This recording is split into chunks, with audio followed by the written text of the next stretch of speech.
Hey there, Derek Rydall, founder of the Law of Emergence and author of the best-selling books, Emergence and the Abundance Project.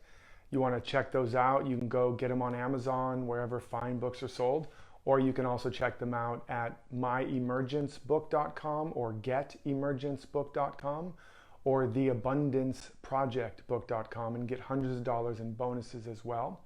And also, if you love the videos, you can find more here on Facebook or go to YouTube and get more videos there as well. You can also check out the podcast and get tons of other free training, or just go to derekrydall.com and get additional free resources and downloads and really everything to support you in creating a sustainable, healthy, and purposeful life now and beyond whatever crisis or challenge that we're facing.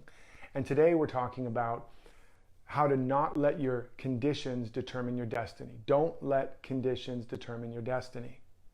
And we are very much conditioned to believe that conditions are what determines us, right? Our bank account, our body, our business, the state of the economy, whatever it is that we have been conditioned to believe that a situation, an experience is what determines what we think, how we feel, and what we can do or not do, and therefore who we can become. And what I want you to understand, and I talk a lot about this, but I want to zero in again today, is that that's 100% false. Not even karmic conditions determine your destiny. Karma determines the hand you're initially dealt, the initial conditions you experience. And the experiences you have, let's say today or in your life now, that's just a starting point. But what determines your destiny, what determines what happens tomorrow and next week, next month, and next year is your character, is your fundamental mindset and the fundamental map of reality and identity that you hold and that you embody. Character determines destiny, not conditions, not even karma. Character is made up of habits. The habits of thinking, feeling, speaking, being, and doing. Okay? It's really just thinking, feeling, being, and doing, and you include speaking in that, but it's these four quadrants that really determine what you ultimately are going to become in your character. So character determines destiny. Habits are what your character is built of. Your habits are built by what you do consistently, by the thoughts you think consistently, by the things you feel consistently, the emotions that you entertain on a consistent basis, by the things you say, by the way you show up, and by the things you do consistently. That builds a habit. What you do consistently is based on your commitment. And what we by default commit to is our values and our vision. Okay? So there's values and vision. That is what drives our behavior. And that behavior is what we're ultimately committed to, either consciously or unconsciously, or those values and vision rather. And that then builds habits, which build character, which determines our ultimate outcomes regardless of the conditions we're in. Now, the challenge is most people, and I will even include most of you watching, don't really have a clear vision. And you don't really know what values are running you. You may say that you value, love, or you value wealth, or you value health, or you value success. But I want to invite you to do a little exercise. Go look at the last 3 to 6 months of your credit card and bank statements and the last 3 to 6 months of your calendar. And if you don't keep a calendar, we already know you have a challenge. If you don't have real structure, perhaps just take a diary and really kind of reflect what you've really been doing and be honest over the last week, month, 3 months. It's just like if you want to lose weight, you have to really keep track of the food that's going in and the exercise that's going out. So look at those, the credit cards, the bank account, the calendar, kind of write all that down and begin to identify, maybe by percentage, how much of a percentage you've got in entertainment, in food, in education, in financial investment, etc., in relationship-based stuff. How much are you spending on those things? How much are you investing of time in those things? Etc. Your time, talent, and treasure. Where is that being invested when you look at your bank accounts, your credit cards, and your calendar, right? Now, I understand that if you don't have a lot of money, perhaps, you may have a lot of money invested in the basic staples. So then look at where the rest of it is. Or maybe you don't think you have a lot of time because you work a full-time job and maybe you're also a full-time parent. But then look at what you do with all the time you do have. And even if you work a full-time job and you're a parent, believe it or not, there's a lot of hours remaining. And where do those get invested? Where's the time, talent, and treasure? Okay, that will begin to give you a glimpse, if not a very rude awakening, of what you really value. So for example, let's say we say to ourselves, we value success or we value wealth and abundance.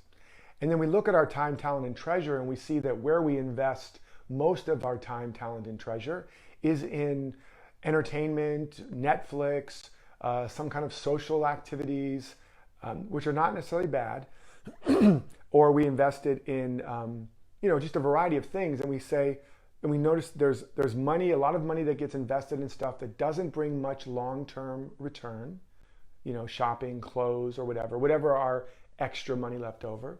Or we notice we do just the minimal when it comes to working, and so we don't endeavor to get a raise, or we haven't really endeavored to build our wealth. Or we notice we don't spend any time or energy hardly on building our wealth mindset or building our financial acumen and understanding on how to manage wealth. And we may be telling ourselves the story, well, I don't have enough money, so when I have more money, then I'll worry about that. No, it happens the other way around. You have to value wealth and money first.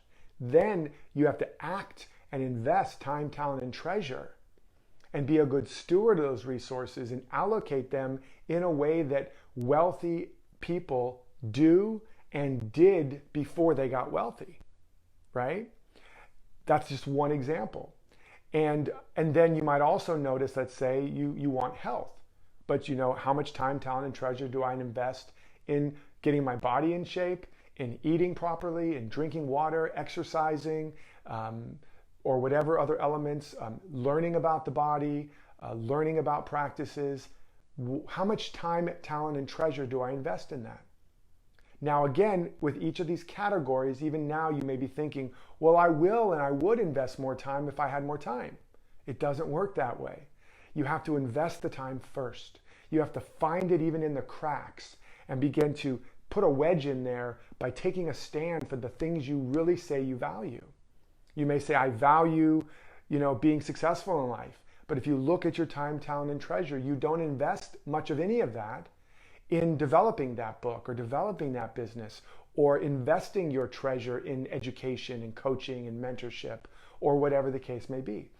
And now what you may begin to discover when all is said and done is that what you really value, which most human beings do, is safety, security, comfort, and convenience.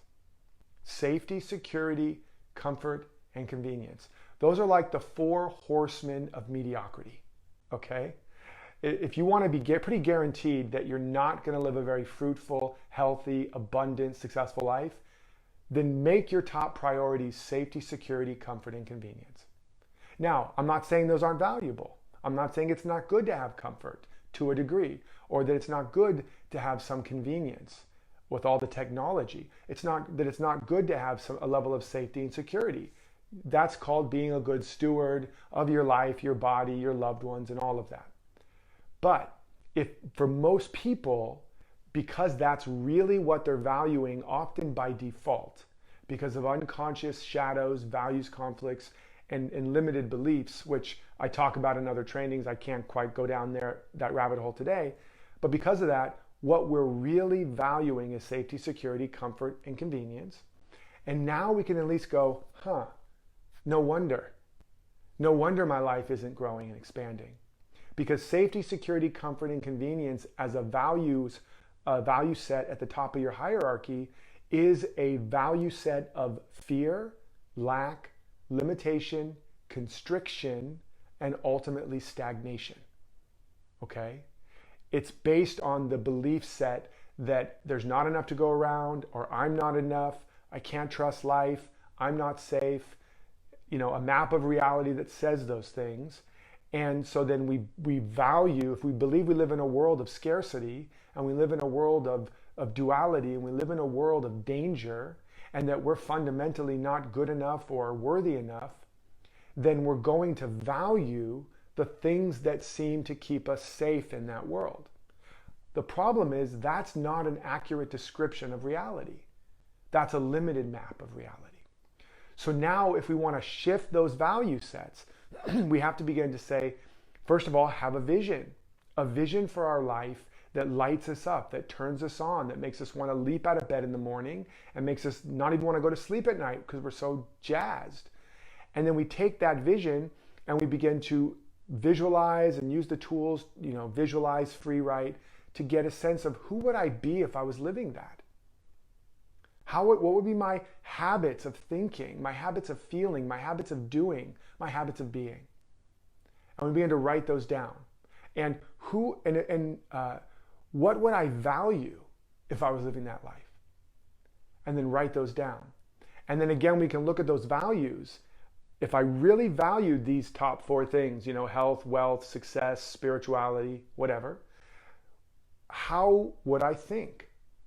What would I think about? What would I believe? What would I feel? What would I do? And now we can begin to build practice, our daily meditation, prayer, affirmation work. We can begin to design a day and a week where we are doing the things we would do if we really valued those things. We can begin to design these practices where we are visualizing or doing like the VVR process, which you can get as a free tool at DerekRydall.com, to activate the feeling tone of that vision so that the emotional habit of that high frequency becomes integrated in us. We can begin to create affirmations that are the kinds of ways we would think about our life if we truly valued those things and if we were truly living that life. And now we build a practice. And now we commit to that. We commit to those values. We commit to that vision. We commit to that practice. And we commit to that new design for our days and for our life. And commitment means not only when it feels comfortable and convenient, safe or secure. It means even when it doesn't feel those things, we still honor those values. And as we do that, the value hierarchy begins to shift. And through conscious commitment, intention, and action, those values that are down below and are not getting activated enough, they start to go to the top. And love or success, wealth, health, spiritual growth, they start to become activated and start to take their place at the top of our values hierarchy. And then safety, security, comfort, and convenience take their rightful place below the waterline. And we build a new habit. And that becomes a new character, which is often forged through the fires of transformation by getting up and sitting on the meditation chair and sitting and writing or meditating or asking for help or investing time, talent, and treasure, even when it's uncomfortable. Then we break through those thresholds of the ego. We reprogram our mindset. We create a new map of reality. We literally create a new identity. Now we have a new character, and the new character, which is a new program, that literally becomes an autopilot for a new destiny. So that even if we're facing hard conditions right now, mentally, emotionally, physically, financially, relationally, as we build that new character, those conditions must begin to break down and reformulate themselves, be transmuted into a new form. We have real transformation. We transcend our current formation and we form a new condition. And that new condition now reflects our new and evolving. This is how we do not any longer allow conditions to determine our destiny. Not what our spouse thinks, not what our parents think, or how they're acting, not what our job or our boss is doing, not what the economy or even our body, business, or bank account are doing.